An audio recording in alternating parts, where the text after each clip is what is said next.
کہیں پہ فرمایا والتین والزیتون وطور سینین، کہیں پر اللہ رب العالمین نے تین زیتون اور طور سینا کی قسم کھائی۔ اللہ نے قرآن کریم کے اندر جگہ جگہ پہ قسمیں کھائی ہیں۔ اللہ رب العالمین جس کی چاہے قسم کھا سکتا ہے، لیکن اس نے فرما دیا سنو میں خالق کائنات مالک ارض و سما ہوں، میں نے تمام چیزوں کو پیدا کیا ہے، میں جس کی چاہوں قسم کھاؤں، لیکن جب تمہیں قسم کھانے کی ضرورت پڑ جائے تو سنو میرے علاوہ کسی دوسرے کی قسم نہ کھانا۔ ہم اور آپ اللہ کے علاوہ کسی اور کی قسم نہیں کھا سکتے۔ اللہ کے نبی صلی اللہ علیہ وسلم نے ارشاد فرمایا من حلف لغیر اللہ فقد اشرک، اے لوگو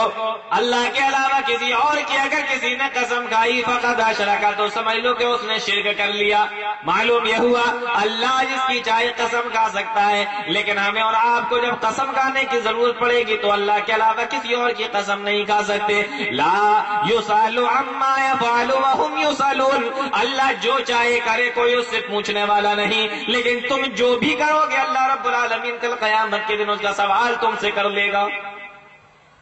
وہ جس کی چاہے قسم کھائے، ہم اور آپ لوگ قسم نہیں کھا سکتے۔ ہمارے معاشرے کے اندر آج دیکھیے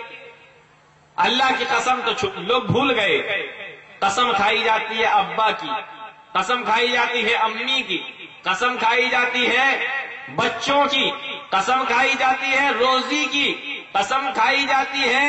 آج ہمارے معاشرے کے اندر، اپنے سماج کے اندر باپ کی، ماں کی، بھائی کی، اور اپنی، میری، تیری، طرح طرح کی قسمیں آپ کو مل جائیں گی معاشرے کے اندر۔ یہ ساری قسمیں میرے بھائیوں اللہ کے نبی صلی اللہ علیہ وسلم نے فرمایا من حلف لغیر اللہ فقد اشرک، اللہ کے علاوہ ہم اور آپ لوگ کسی کی قسم نہیں کھا سکتے۔ تو پہلی چیز تو یہ معلوم ہوئی کہ قسم کھانا ہو تو کس کی کھائیں گے؟ اللہ رب العالمین کی قسم کھائیں گے۔ اب دوسری چیز دیکھو، اللہ رب العالمین نے اس سورہ کو شروع کیا تو قسم کھائی، اور ایک چیز کی قسم نہیں کھائی، دو دو چیزوں کی قسم کھائی۔ پہلے قلم کی قسم اور پھر فرمایا وما یسطرون، جس کو فرشتے لکھتے جاتے ہیں اس کی بھی قسم، دو چیزوں کی قسم کھائی۔ معلوم یہ ہوا کہ اللہ بات کو شروع کرنے سے پہلے دو دو چیزوں کی قسم کھا رہا ہے۔ اس سے معلوم یہ ہوا کہ بات جو بتائی جانے والی ہے وہ کوئی اہم بات ہے،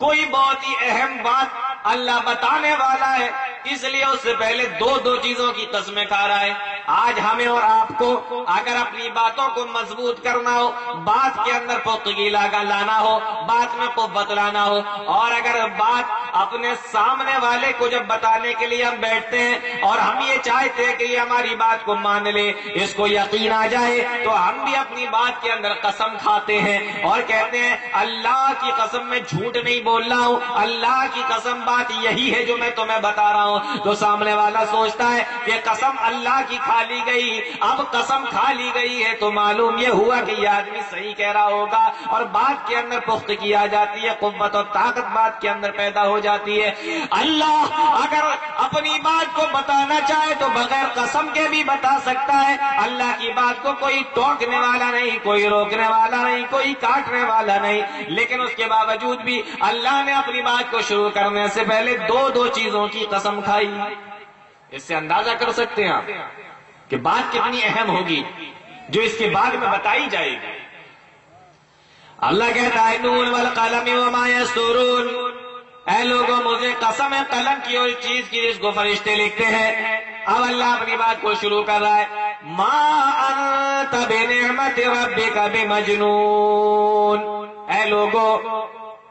اللہ رب العالمین اپنے نبی کی صفت بیان کر رہا ہے ما انت بنعمت ربک بمجنون، اے میرے نبی یہ مکہ والے آپ کو ستائیں، یہ مکہ والے آپ کو چڑھائیں، یہ مکہ والے آپ کو برا بھلا کہیں، اے نبی یہ آپ کو پاگل کہیں، مجنون کہیں، دیوانہ کہیں، لیکن ما انت بنعمت ربک بمجنون، آپ اپنے رب کے فضل سے دیوانے نہیں ہیں، آپ اپنے رب کے فضل سے مجنون نہیں ہیں۔ ما انت بنعمت ربک بمجنون، اے میرے نبی آپ اپنے رب کے فضل سے دیوانے نہیں۔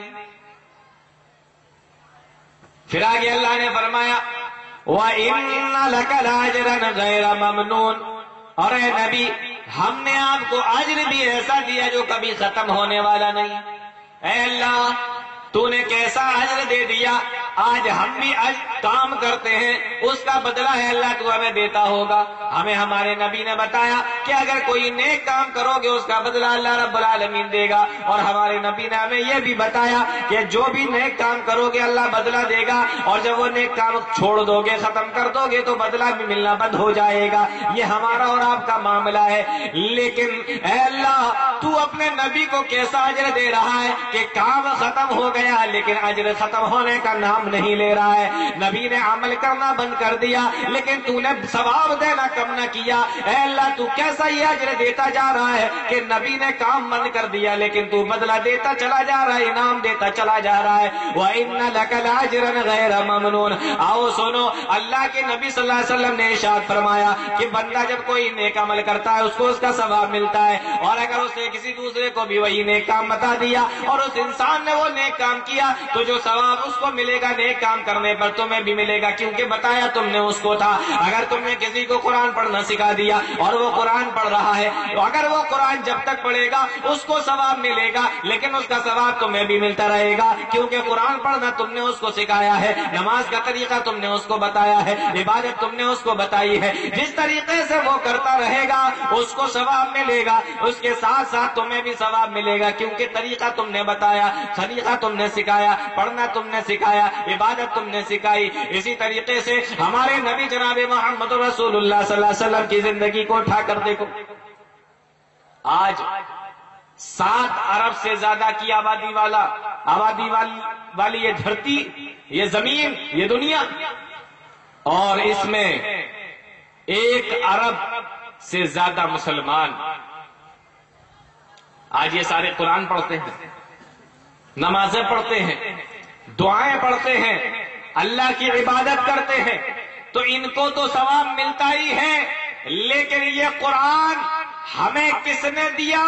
یہ قرآن ہمیں کس کی وجہ سے ملا؟ یہ نمازیں ہمیں کس کی وجہ سے ملی؟ یہ نمازوں کا طریقہ ہمیں کس نے سکھایا؟ یہ عبادتوں کا طریقہ ہمیں کس نے بتایا؟ جناب محمد رسول اللہ صلی اللہ علیہ وسلم نے۔ تو جب سے نبی اسلام کو لے کر آئے، جب سے نبی نمازوں کو لے کر آئے، جب سے نبی قرآن کو لے کر آئے، اور جب سے یہ مسلمان قرآن کو پڑھ رہے ہیں، عبادتیں کر رہے ہیں، نمازوں کو پڑھ رہے ہیں، جب تک قیامت کی صبح تک جب تک یہ مسلمان یہ تمام کام کرتے رہیں گے، ان کو پڑھنے کا ثواب ملے گا، ان کو تلاوت کا ثواب ملے گا، ان کو عبادت کا ثواب ملے گا، اور ان کے ساتھ ساتھ عبادت کا ثواب جناب محمد رسول اللہ صلی اللہ علیہ وسلم کو بھی ملے گا، کیونکہ عبادتوں کا طریقہ نبی نے بتایا، تلاوتوں کا طریقہ نبی نے سکھایا، نماز نبی لے کر آئے، قرآن نبی لے کر آئے۔ اللہ نے فرمایا وَإِنَّ لَكَ لَأَجْرًا غَيْرَ مَمْنُونٍ، اے نبی ہم نے آپ کو ایسا اجر دیا ہے، ایسا بدلہ دیا ہے جو کبھی ختم ہونے والا نہیں۔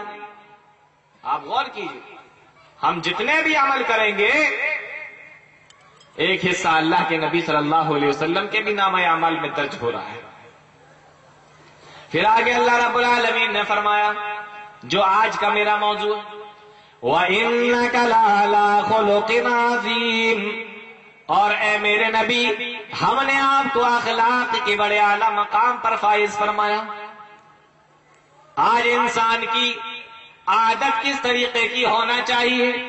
اس کا طور طریقہ کیسا ہونا چاہیے، رہن سہن کیسی ہونا چاہیے،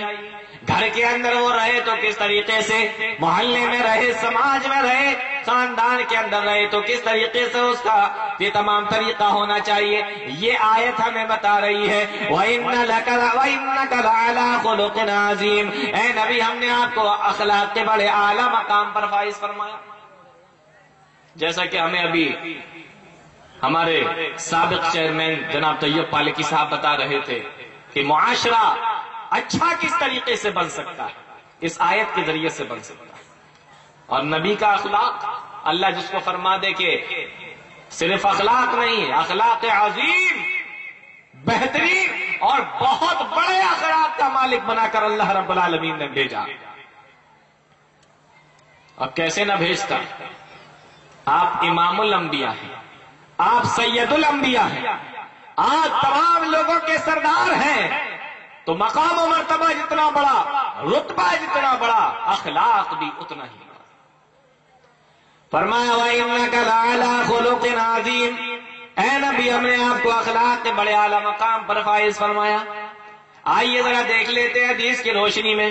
آپ کتنے بڑے اخلاق کے مالک تھے، آپ کا طور طریقہ کیا ہوتا تھا، آپ کا رہن سہن، آپ کا چال و چلن، آپ کا عادت، آپ کی تمام چیزیں کس طریقے سے ہوتی تھی۔ ایک آدمی اللہ کے نبی صلی اللہ علیہ وسلم کی بیوی حضرت عائشہ صدیقہ رضی اللہ تعالیٰ عنہ کے پاس میں تشریف لاتا ہے، آیا اور آنے کے بعد میں کہنے لگا اے اماں عائشہ ذرا یہ بتائیے کہ اللہ کے نبی صلی اللہ علیہ وسلم کے اخلاق کیسے تھے، ہمارے نبی کے اخلاق کیسے تھے، ہمارے نبی کا طور طریقہ کیسا تھا، آپ کا چال و چلن کیسا تھا، آپ کس طریقے سے رہتے تھے، آپ کا سلوک کس طریقے سے تمام لوگوں کے ساتھ میں ہوا کرتا تھا۔ جب اس نے یہ سوال کیا تو ہماری ماں، آپ کی ماں، سارے مومنوں مسلمانوں کی ماں اماں عائشہ صدیقہ رضی اللہ تعالیٰ عنہ نے جواب دیا، وہ سوال کرنے والے اور پوچھنے والے ذرا یہ تو بتا الیس تقرأ کتاب اللہ، الیس تقرأ کتاب اللہ، کیا تو نے اللہ کی کتاب کو نہیں پڑھا،